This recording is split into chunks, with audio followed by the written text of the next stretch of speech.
ఈ రోజు మిమ్మల్ని అందరినీ విజ్ఞప్తి చేస్తున్నాం. అన్ని అడ్డంకులు తొలగించుకొని వచ్చాం.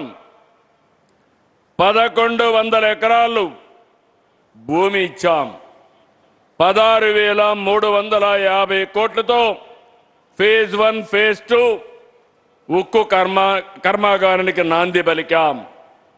మొదటి దశ 4,500 కోట్లు, రెండో దశ 11,850 కోట్లు. దీనికి కావలసినటువంటి సోలార్ ఎనర్జీకి 20,350 కోట్లు, మొత్తం కలిసి 36,700 కోట్లు ఈ ప్రాజెక్ట్ తరపున ఖర్చు పెట్టబోతున్నారు. 2 స్టేజెస్లో 2 మిలియన్ టన్నుల ఉత్పత్తి జరుగుతుంది. ఈ సందర్భంగా మీ అందరికీ ఒకటే విజ్ఞప్తి చేస్తున్నాను.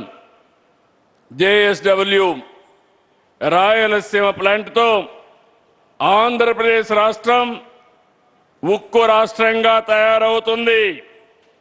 విశాఖ ప్రాంతమే కాదు, నా రాయలసీమ కూడా ఉక్కుకు కేంద్రంగా తయారవుతుంది.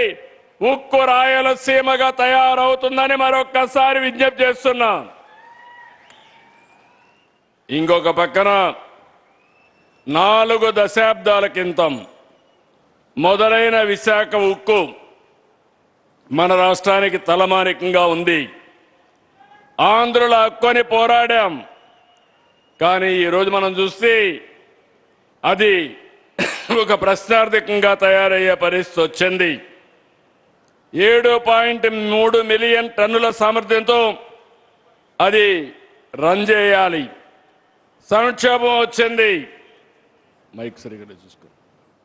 సంక్షోభం వచ్చింది.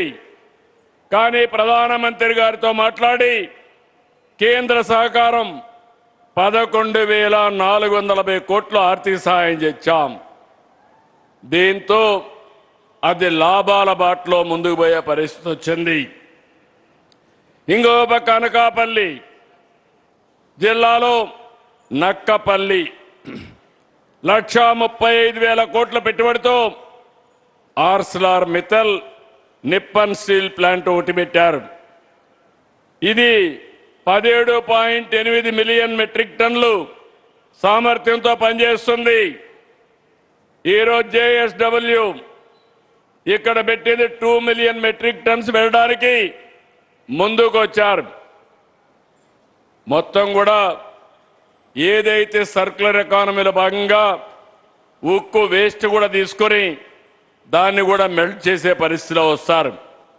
ఈ ప్లాంట్ యొక్క ప్రత్యేకత, భారతదేశంలో మొట్టమొదటిసారిగా గ్రీన్ ఎనర్జీతో గ్రీన్ స్టీల్ ఉత్పత్తి చేసే మొదటి ప్రాజెక్టు మన రాయలసీమలో మన ప్రాంతంలో రావడం ఇదొక గర్వకారణం.